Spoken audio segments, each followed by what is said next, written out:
Bismillahir Rahmanir Rahim. Alhamdulillahi Rabbil Alameen. Salatu wassalamu ala Sayyidil Anbiya'i wal Mursaleen. Allahumma alimna ma yanfa'una wanfa'na bima tu'allimuna wa zidna bifadlika ilman wa ta'liman innaka ala kulli shay'in qadir. So the last lesson 6 of the Femina, we want to talk about the shepherd. So this is the man. So this is a lesson that's really for men and may or may not be useful for women. It may be harmful in reality. The reason being is that many people, they expect perfection from others and they demand less than the bare minimum from themselves. So the picture that we're going to be painting now is that of the perfect man, and he's fulfilling his role perfectly, and a woman listening to it will be like, yeah, that's what I'm talking about, and she won't find that person.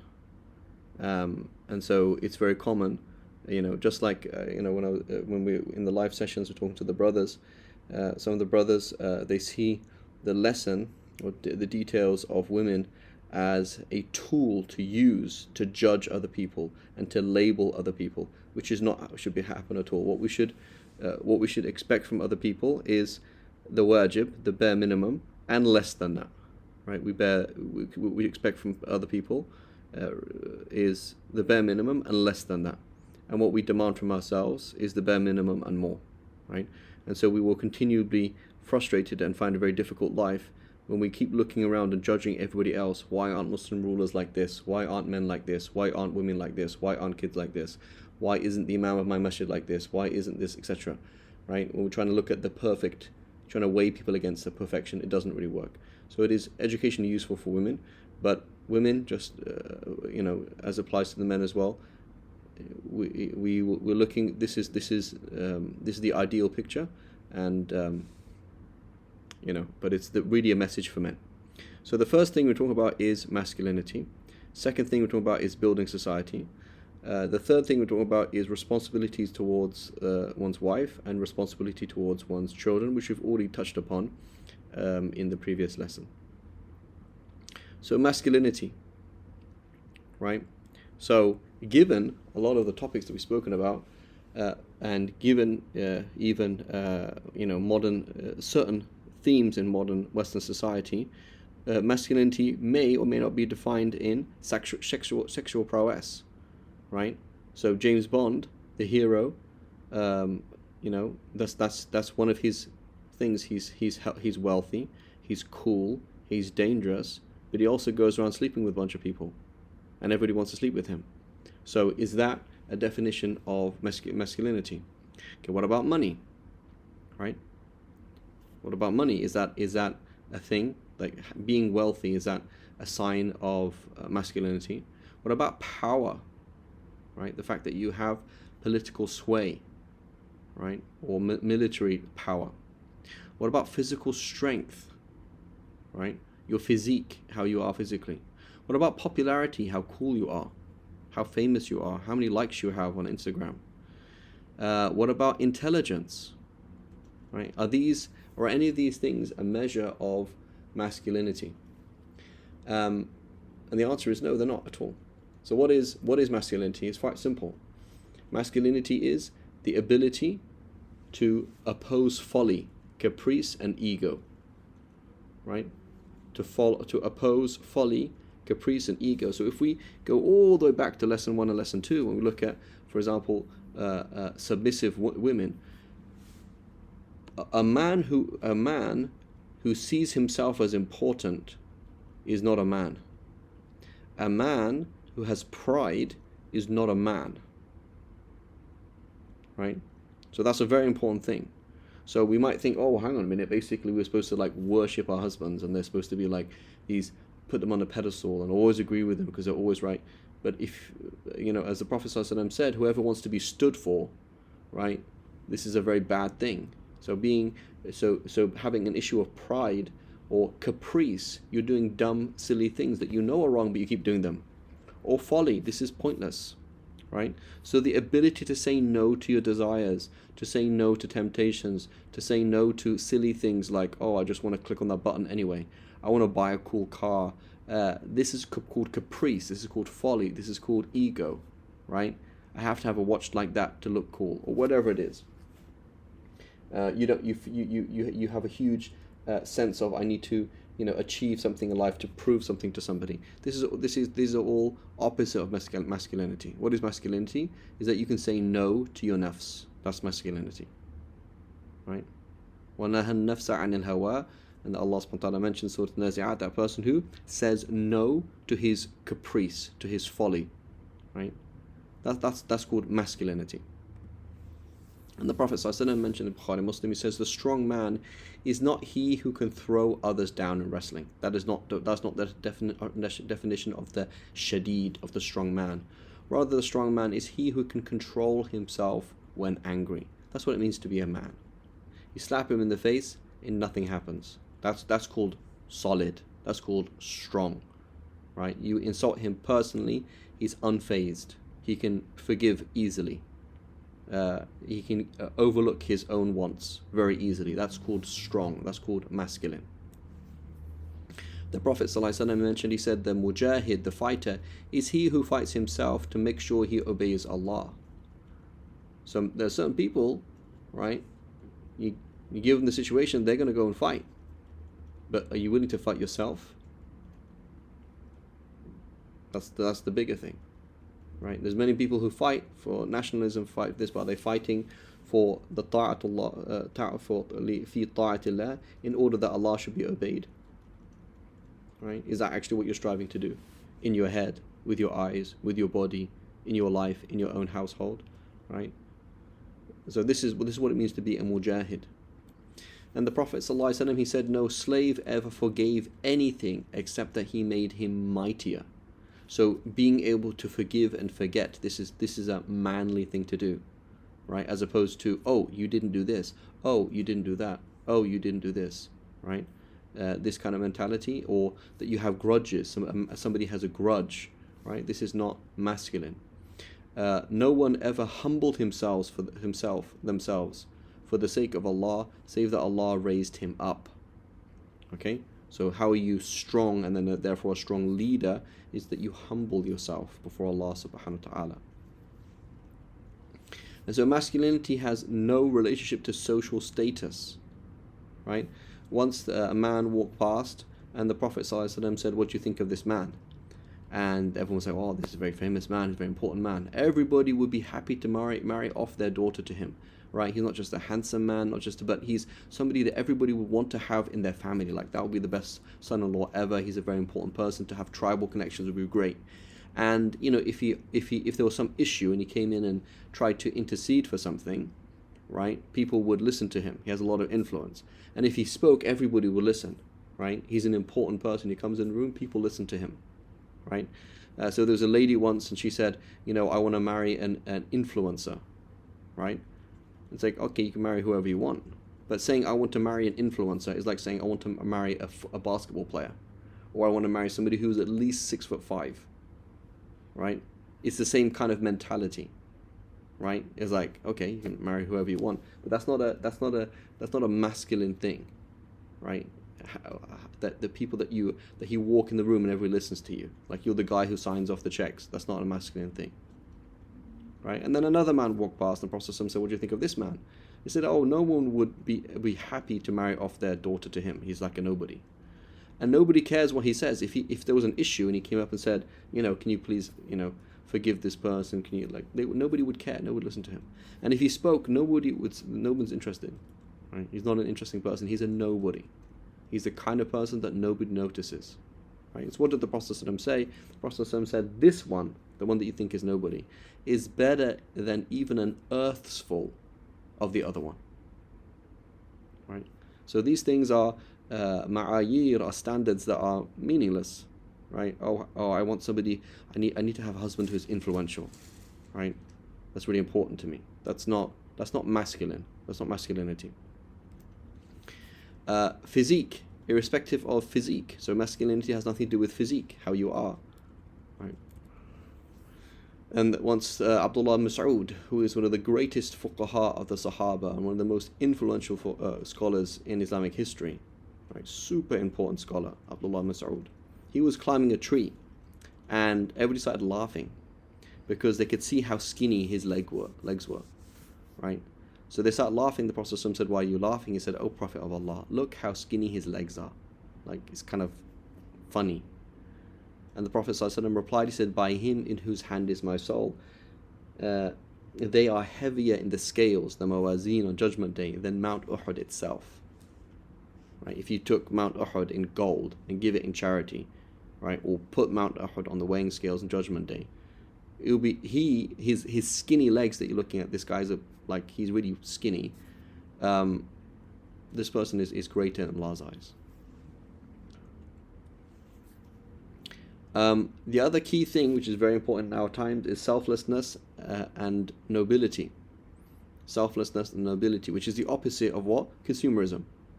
Like, it's just lame, right? Being a consumer. So Hassan al-Basri, he said, I have met. So Hassan al-Basri is a tabi'i.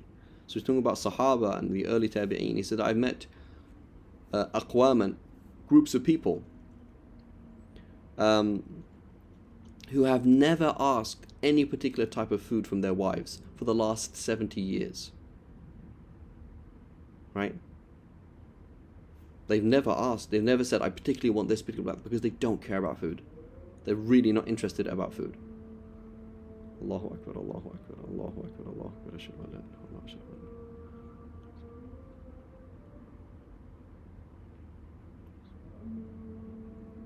la. Right? They're not interested.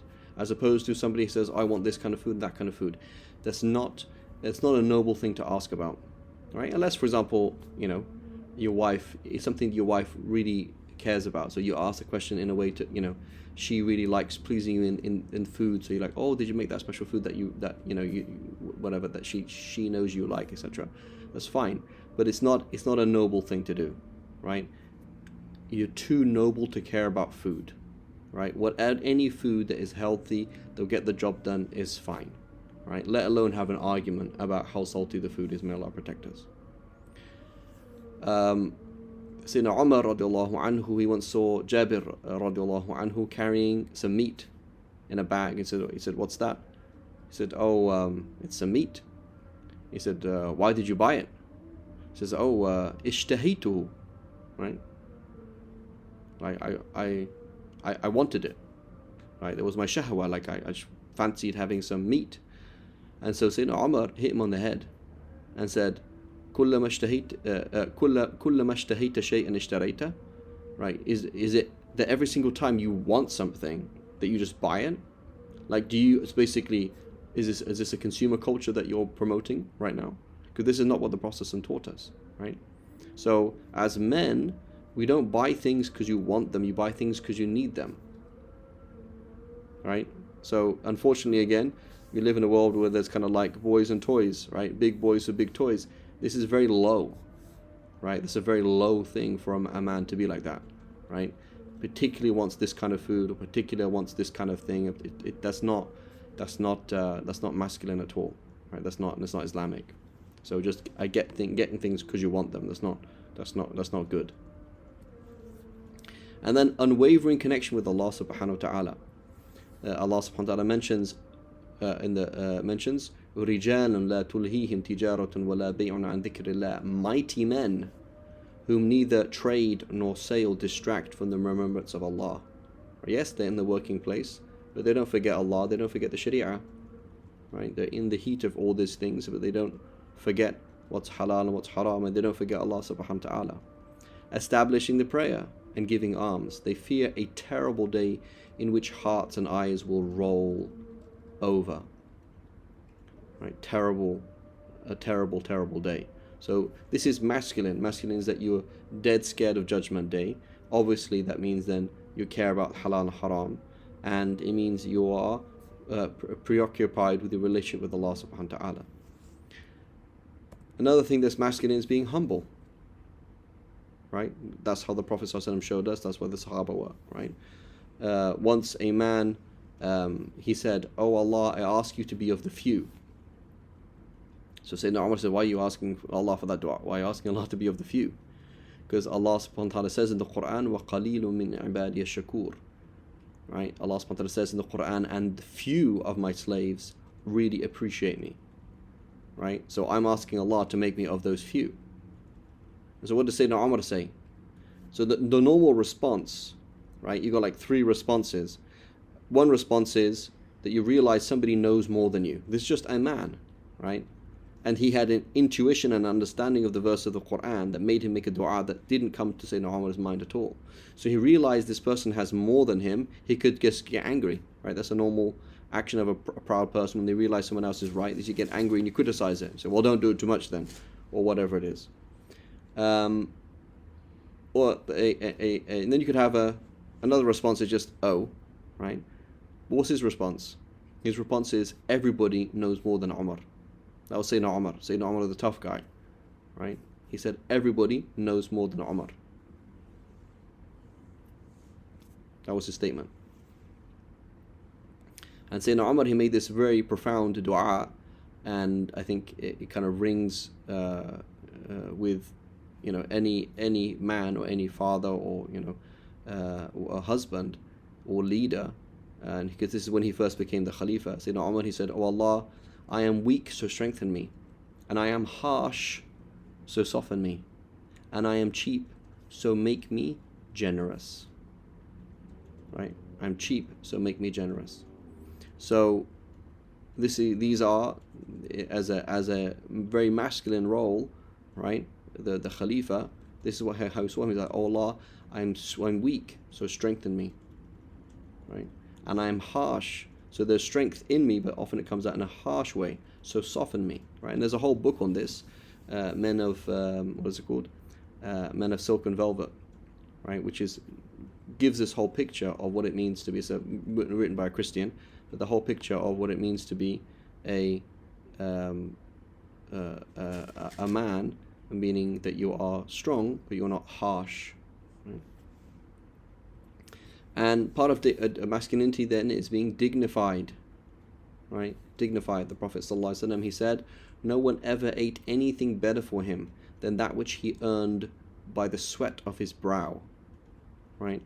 So it's a noble thing, right? It's a noble thing that somebody wants to work and they don't want to just get, right? And so it's that's a noble thing to do, right? And so we live in a society, we live in a situation, most of us, where this whole concept is taken away from us, right? So we live in situations where, for example, we don't pay for lots of things, and these things are paid for us. For example, we get free education. You didn't pay for that. You get free healthcare. You didn't pay for that. You get all sorts of things free, right? And you might get, many Muslims, for example, they go to the West and they're like, "Oh, great, I'm on low employment, so I can get this benefit and this benefit and this benefit." The default, all things being equal, is none of us should ever want to, as a man, receive anything free from anybody, let alone a non-Muslim. Like, that's a noble thing to do, right? Is that I don't want anything from anybody, especially not from a non-Muslim. I don't want to be. I'm not living on handouts, right? Give me a shovel and let me work. Give me a job and let me pay for whatever I need. That is the default. Now, for most of us, that's an impossibility. You live in situations where you couldn't even dream about paying for the healthcare that you're benefiting from. It's not a thing, or that doesn't exist. It's not there, or you're in need, or whatever it is, right? But that's the default thing, is that you don't live off daddy's money, and you don't live off something else. You work hard, and that's what you live off. That's a noble thing to do, and you take pride in that. Not a stuck-up pride, but it's a dignity. Like you appreciate that. And Ibn Hibban, in his Rawdatul Uqala, it's not the collection of kind of sayings from the past. various different definitions of what it means to be a man, of what is muru'ah, what does it mean to be a man, right? Rujula or muru'ah, similar kind of words, but not exactly the same. So he said, one definition is not taking others' property or women and having a job. Al-iffa wal-hirfa, right? So I wouldn't say necessarily taking other people, but not hankering after some other's property. I want someone else's car. Can you give that to me? Right? Hankering after someone else's wife, right? Not having iffa, right? Trying to get freebies from people. This is lack of iffa, right? And having a job, right? This is what it means to be a man. Similarly, another definition of it is being a nice person, or a nice person to live with. Chastity, avoiding sinful words and avoiding low matters, right? Learning things that's not appropriate for you to do, right? This is a definition of a man. Another definition that Ibn Hibban quotes is, what definition of what does it mean to be a man? It means generosity and being nice, right? And so this is what it means to be a man. Inshallah, we will continue with the other sections inshallah later. صلى الله على سيدنا محمد وعلى آله وصحبه وسلم.